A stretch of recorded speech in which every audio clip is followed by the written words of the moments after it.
You may have seen that something we've featured recently on the channel is this light up dock right here from PDP, which I think is an awesome accessory for just doing something a little different with your Nintendo Switch setup, because the regular dock is, well, kind of boring. And this does a lot more interesting things for it. And while it comes with two different little sheets like this for designs to have on the front, I started thinking, how cool would it be to actually have more options that you could switch between more often? And really, how hard would it be to do on our own?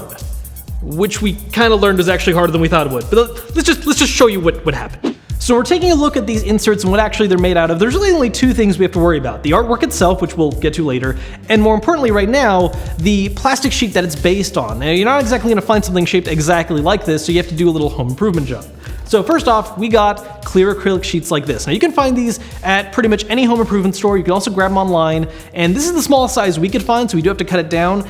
This is an 8x10" sheet. What's more important though is the thickness, because you can't really as easily do that yourself. So this is a 0.08 inch thick one, or in the more logical metric system, it's 2 millimeters. The metric system is the tool of the devil! So that's the size you want to get to match these inserts. And then we're gonna do our best to kind of cut out and shape this to match the design that PDP did. Now, if you're wondering why this piece of acrylic is so much hazier looking than the PDP one, that's because when you buy these, it actually has this little protective film layer on it. That way, when you're doing stuff like we are, where you're cutting it, you're not gonna accidentally make all kinds of nicks and stuff in the plastic. As a result of that though, it's also really hard to do things like actually pencil in where you want to cut stuff. So instead, when you want to make markings, we actually took the PDP sheet itself and used it as a stencil, where we grabbed a box cutter and cut lines all around it to get the size that we wanted. Now, something worth noting here is that we did choose to cut on the higher parts and leave the bottom intact to be the base for it, because it's really important for these sheets that the bottom is perfectly straight. And while we're going to do our best job to make a straight cut otherwise, this is just going to make our job a lot easier because it needs to rest right on the bottom of that dock. Now, once we've done the kind of drawing with the box cutter, the next step is to actually cut it. Now, there's a whole bunch of tutorials you can find online for how to cut plastic sheets like this, and one of the ideas that we initially thought would be a good route to go for us was using a Dremel tool, because, well, we have one on hand.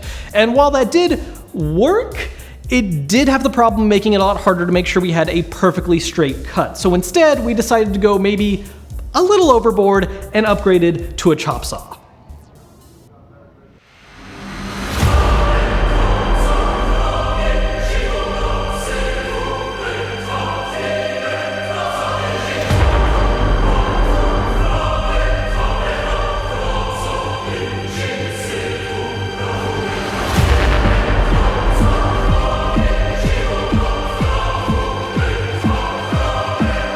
Real quick, by the way, this probably should go without saying, but kids, don't try this at home, and adults, please use proper safety wear and wear gloves and some kind of eye protection. So once we were done cutting out the main pieces, the next step we had to do actually ended up being probably the most difficult part about this whole idea, and that was getting the notches down below so that this could sit inside that dock's little base area where the lights shoot up.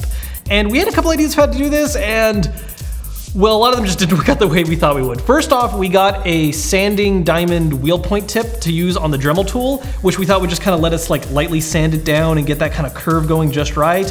And instead, all it ended up doing was melting the plastic around the tip and basically just completely ruined it.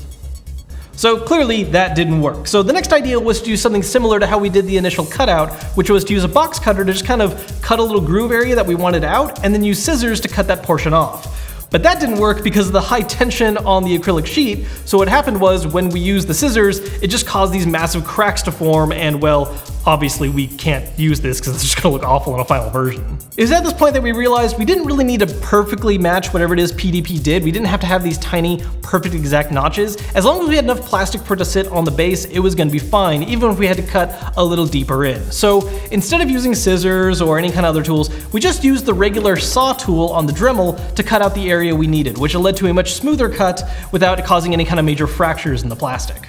Now, while all this cutting so far has gotten us the rough shape that we needed, obviously it's not exactly looking great just yet. That's why we needed to take a sanding tool for the Dremel tool to actually smooth out all the edges and everything to make sure that it's actually a nice, good looking piece of plastic you want on display and not this jagged piece of stuff that we just cut out of a sheet. So now that we have our base piece of plastic, the next step is to do the artwork. Now, we don't know 100% for sure how PDP did this. Our best guess is they use silk screening, which basically employs a very thin layer of paint. So instead for our route, which is gonna be a little simpler, is we just picked up vinyl stickers. There are a ton of these things on the internet, mostly for cars, sometimes for like MacBooks and laptops and that kind of thing, but they're really easy to set up and apply. All you gotta do is take off the base piece. There's gonna be a clear bit of plastic along with the white part. You put that on whatever you're doing, take off the clear plastic, and all that's gonna remain is the white cutout. So we thought, cool, we could pick up a variety of these different stickers to do different designs on hand, and maybe down the road try something a little more custom. But after we applied a sticker, we discovered a bit of a problem. I wanna be the very best, like no one ever was. So at first glance, after we apply these stickers, we think, hey, this actually doesn't look too bad. But once we actually turned the dock on with them in, we realized, well, a problem we didn't really anticipate. You see, the stickers that have a lot of surface area, it's very easy for those to get air bubbles, which you don't notice at all when the sticker's just applied to something. But when you have light running through it, well, now you're starting to see all these holes and things in place that make it look, well, just not good. From far away, it can kind of be pulled off sometimes, but up close, you really start to notice problems with this design. Now, if you're really careful, you can use a thicker sticker and get away with it, like this one we did right here with a Sonic and Tails design.